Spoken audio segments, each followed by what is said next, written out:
नमस्कार, मैं हूं आशीष पराशर और अब आपके साथ कैंपस की जंग लेकर पूरे राजस्थान में छात्र संघ चुनाव को लेकर अब धूम धड़ाका हर शहर में नजर आ रहा है और हर कैंपस में ये जीतेगा, वो जीतेगा, ये हारेगा, वो हारेगा।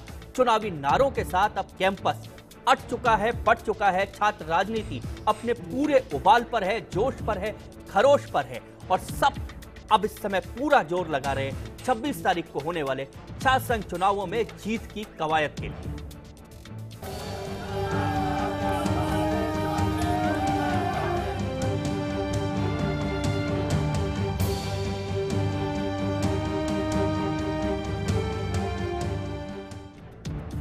सबसे पहले बात कोटा की। कोटा में भी छात्र संघ चुनाव की धूमधाम शुरू हो गई है। सभी 7 कॉलेजों में एबीवीपी और एनएसयूआई सहित अन्य संगठन प्रत्याशियों के अलावा निर्दलीय प्रत्याशी भी मैदान में आए हैं और अपना नामांकन पत्र दाखिल किया। नामांकन दाखिल करने ढोल नगाड़ों के साथ अपने समर्थकों की नारेबाजी के बीच प्रत्याशी कॉलेज कैंपस पहुंचे और अपना नामांकन पत्र दाखिल किया। सुरक्षा के लिहाज से भी कोटा में पुलिस के पुख्ता इंतजाम किए गए।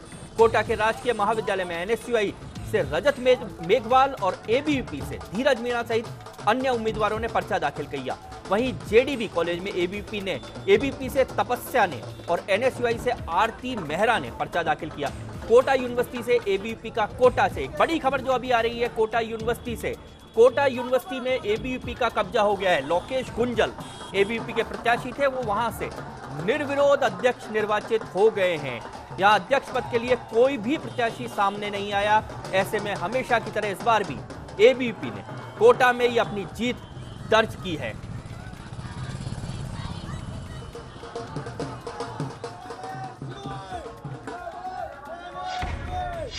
पाँच दिन के आई स्टूडेंट को एबीवीपी ने टिकट दिया, जबकि हम सीनियर हैं। एमए प्रवेश में मेरा रेगुलर एडिशन है, मुझे एबीवीपी से टिकट नहीं मिला, जबकि मेरी चर्चाएं चली। उस 5 दिन के आई स्टूडेंट को एबीवीपी से टिकट दे दिया, इसलिए मैंने निर्दलीय चुनाव लड़ने की पूरी योजना बनाई और एमएलए के जरिए स्टूडेंटों को टिकट दिए जा रहे हैं। ये थाना नियम है, ये थाना न्याय है। आर्थिक स्थिति की वजह से मुझे छोड़ा गया। तो देखा आपने, अब छात्र राजनीति आरोप प्रत्यारोप तक पहुंच गई है। डूंगरपुर की बात करते हैं। डूंगरपुर के श्री भोगीलाल पंड्या महाविद्यालय में छात्र संघ चुनाव को लेकर आज नामांकन से पहले दिन कॉलेज परिसर में छात्रों की भीड़ रही। सुबह से ही प्रत्याशी अपने समर्थकों के साथ कॉलेज के खेल मैदान में इकट्ठे हो गए। पूरे ढोल नगाड़ों के साथ, जोश खरोश के साथ नारे लगाते, नाचते कूदते यहाँ पर चुनाव के लिए तैयार हो रहे थे। नामांकन पत्र भरने के लिए छात्र संघ चुनाव में एसएफआई से अध्यक्ष पद के लिए भूपेश कटारा, एनएसयूआई से संजय परमार और एबीवीपी ने विश्वास रोत ने नामांकन भरा है। साथ ही अध्यक्ष पद के साथ साथ अन्य पदों के लिए भी नामांकन भरे गए। पूरा कॉलेज परिसर चुनाव में नजर आपको आ रहा है।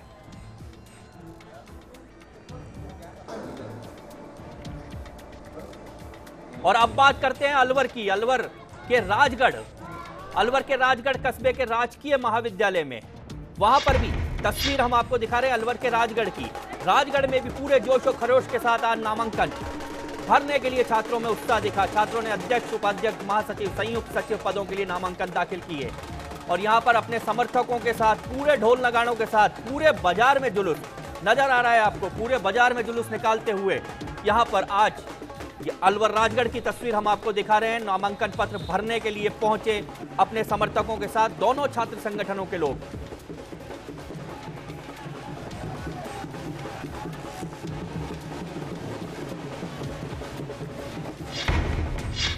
भरतपुर में भी 7 कॉलेजों में एबीवीपी और एनएसयूआई के प्रत्याशियों ने अपने अपने समर्थकों के साथ आज नामांकन दाखिल किए।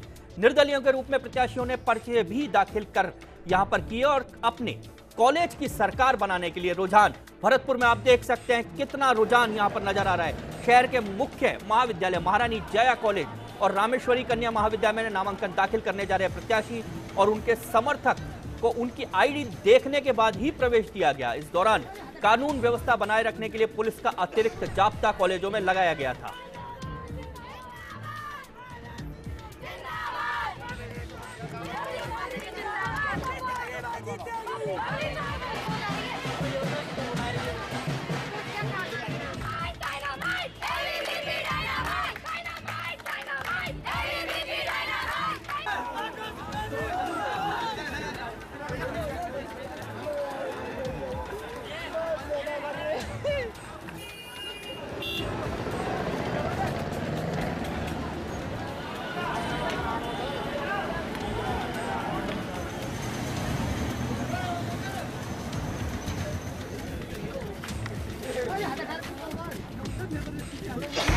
जयपुर के मोहनलाल सुखाड़िया विश्वविद्यालय में आज नामांकन दाखिल किए गए। कॉमर्स कॉलेज के सामने बने टीएसडब्ल्यू कार्यालय के बाहर छात्र छात्राओं और प्रत्याशियों का मजमा लगा रहा।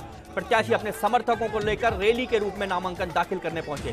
छात्र संघ अध्यक्ष पद के लिए एबीपी से सोनू आहारी और एनएसयूआई से रोहन पुरोहित ने अपना नामांकन दाखिल किया।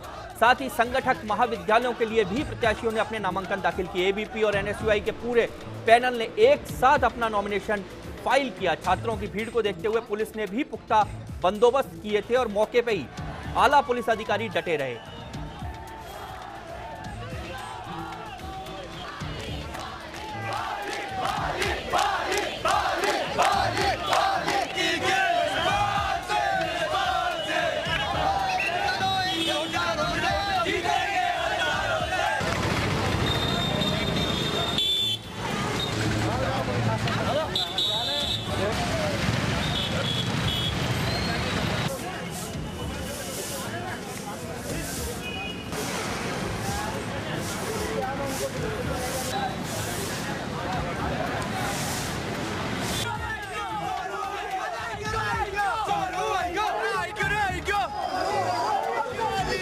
और ये उदयपुर की तस्वीरें हम आपको दिखा रहे हैं।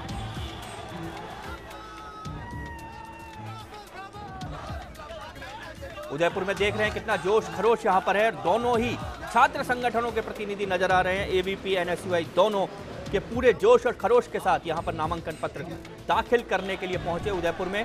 और उदयपुर दोनों छात्र संगठनों के लिए प्रतिष्ठा की सीट मानी जाती है। अध्यक्ष पद का यहां पर चुनाव जो है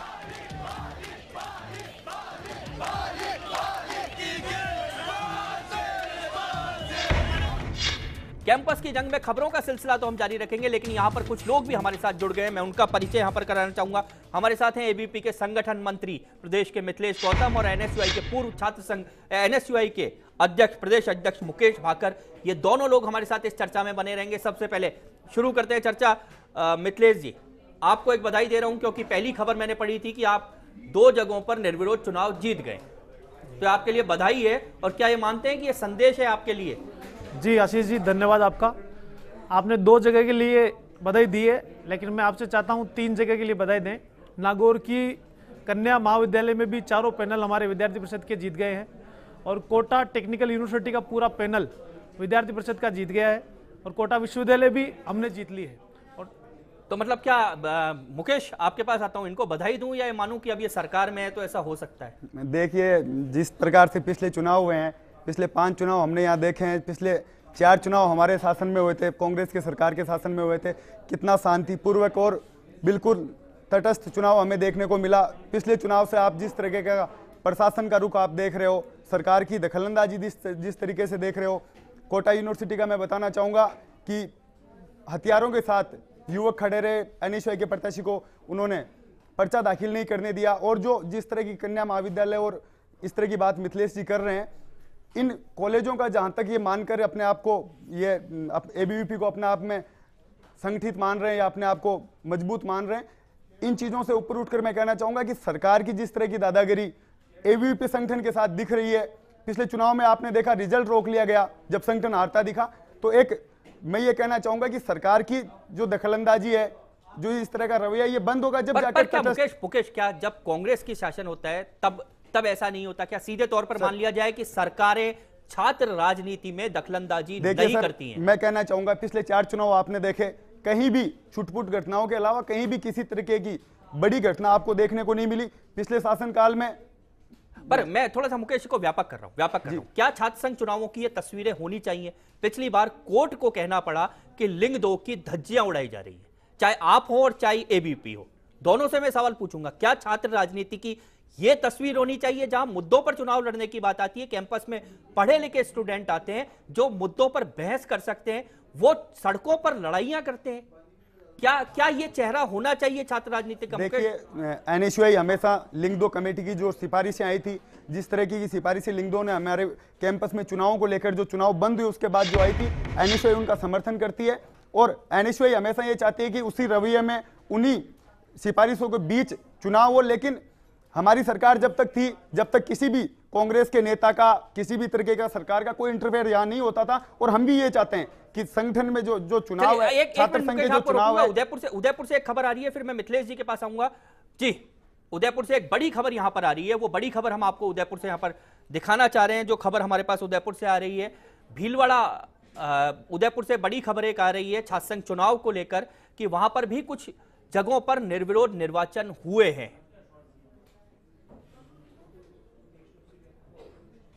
चलिए हम आपको खबर बताते हैं कि कहां से वो खबर आ रही है उदयपुर से। मिथिलेश जी, आपके पास आ रहा हूं। क्या जो मैं सवाल मुकेश से कर रहा था वही सवाल आपके पास है?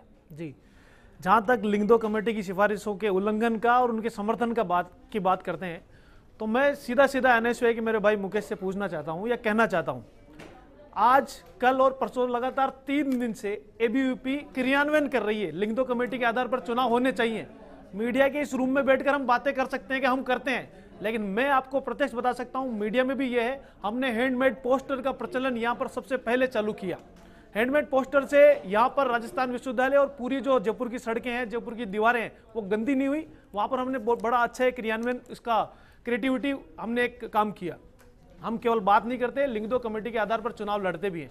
दूसरा विषय यह है कि इन्होंने कहा निर्विरोध निर्वाचन, तो सबसे पहले संगठन के ढांचे की बात करते हैं। हमारा संगठन का स्ट्रक्चर बहुत मजबूत है, इस कारण से नीचे की कॉलेज में भी हमारे प्रत्याशी चुने जाते हैं, निर्विरोध निर्वाचित होते हैं।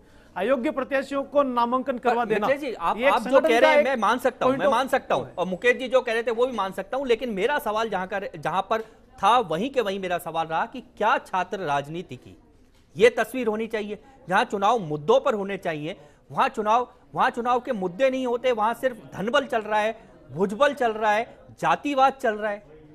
क्या ये छात्र राजनीति का चेहरा होना चाहिए? बिल्कुल ये नहीं होना चाहिए। मैंने यहाँ पर पूरा जो राजस्थान विश्वविद्यालय का पैनल बना है, उसमें उस प्रत्याशी को हमने चुनाव मैदान में उतारा है जो एससी समुदाय से आता है, जिसके केवल 300 वोट इस विश्वविद्यालय में है। और जब हम एनएसयूआई की तरफ नजर करते हैं, उनको देखते हैं, तो केवल इनको ये दिखता है कि केवल पैसे के बल पर चुनाव जीतने वाले प्रत्याशी को ये लोग लेकर आते हैं। मुकेश क्या ऐसा वोट 300 है, उसको हमने प्रत्याशी बनाया है। एनएसयूआई एबीपी नहीं, मेरा सवाल है कि क्या छात्र राजनीति की ये तस्वीर होनी चाहिए? क्या आज आपको नहीं लगता, चाहे राजस्थान विश्वविद्यालय की बात करें या प्रदेश के किसी भी विश्वविद्यालय की बात करें, हम जातिवाद से ऊपर नहीं उठ पाए? हम अब यहां पर भी धनबल आ गया है, भुजबल आ गया है और चुनाव इसके आधार पर होने लगे। देखिए, आपने सर जैसा पूछा, मिथिलेश जी जो बात बोल रहे हैं कि हमने ऐसे समुदाय को टिकट दी है, इस तरह की बातें आनी नहीं चाहिए। इनके लोग कैंपस में जातिवाद के नारे लगा रहे हैं। इनके जो खुद के संगठन मंत्री जिनको इन्होंने कैंपस संभला रखा है, जो इनके प्रत्याशी रहे हैं, उनकी रिकॉर्डिंग कल हम जब नामांकन भरने जा रहे थे तो खुले तौर पर एक जाति के नाम पर वोट मांग रहे हैं कि 2 जातियां एक हो गई है। और जो पैसे की बात इन्होंने करी है, तो ये पिछला चुनाव कहना चाहेंगे, उससे पिछला कैंडिडेट जो इन्होंने उतारा था, जो इनका जीता, वो दोनों एक ही परिवार से हैं। तो इसका मतलब शुरुआत तो इन्होंने करी है कि पैसे के बल पर राजनीति में लाने की। मैं एक शुरुआत कर रहा हूं, मुकेश जी और मिथिलेश जी दोनों, मुझे लगता है आप बहुत अच्छे, अब छात्र राजनीति से अच्छे अब आप राजनेता हो गए, क्योंकि मेरे मूल प्रश्न को आप दोनों घुमा गए थे। यहाँ एक ब्रेक लेता हूं और ब्रेक के बाद वापस लौटूंगा और मेरे मूल प्रश्न पर फिर इनसे बात करूंगा। अभी लेते हैं एक ब्रेक।